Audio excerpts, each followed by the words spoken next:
Ce troisième et dernier paragraphe de la partie sur la métathèse met en exergue le problème de la sélectivité des réactions de métathèse. En effet, n'importe quelle double liaison est susceptible de réagir avec n'importe quelle double liaison par une réaction de métathèse. Néanmoins, les différentes expériences ont montré que l'on peut classer les oléfines. Alors, ce qu'on appelle une oléfine, c'est une molécule avec une double liaison.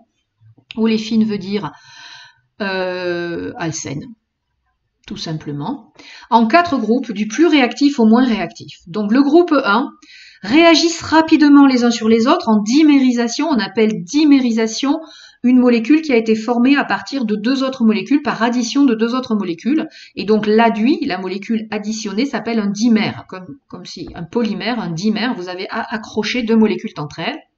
Donc dans le groupe 1, ces molécules réagissent très rapidement en dimérisation et les dimères obtenus peuvent à nouveau réagir par métathèse. Et donc ça pose un problème et c'est la raison pour laquelle on aime bien les alcènes terminaux parce que l'éthylène qui a été obtenu, a priori, déjà, on a évacué le problème de la réaction sur lui. Donc, en général, ce sont des alcènes terminaux, c'est-à-dire qui se terminent par un double liaison CH2, et des alcools allyliques primaires, par exemple, c'est-à-dire des alcools de ce type-là, c'est-à-dire une molécule qui a une double liaison avec un alcool pas loin. Plus généralement, ce sont des alcènes peu encombrés et riches en électrons.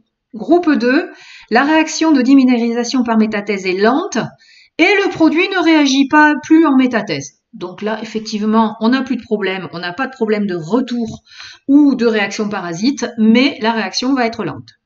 Le groupe 3, ils ne réagissent pas en dimérisation, c'est-à-dire qu'ils ne sont pas capables de réagir sur eux-mêmes, mais ils vont être capables de réagir avec des molécules du groupe 1, c'est-à-dire avec des alcènes terminaux. En gros, des alcènes encombrés en général. Le groupe 4, ils ne réagissent pas du tout en métathèse. Donc ce sont des alcènes qui n'ont aucune réactivité, mais au moins, ils ne réagissent pas avec le catalyseur et donc ne seront pas des poisons du catalyseur.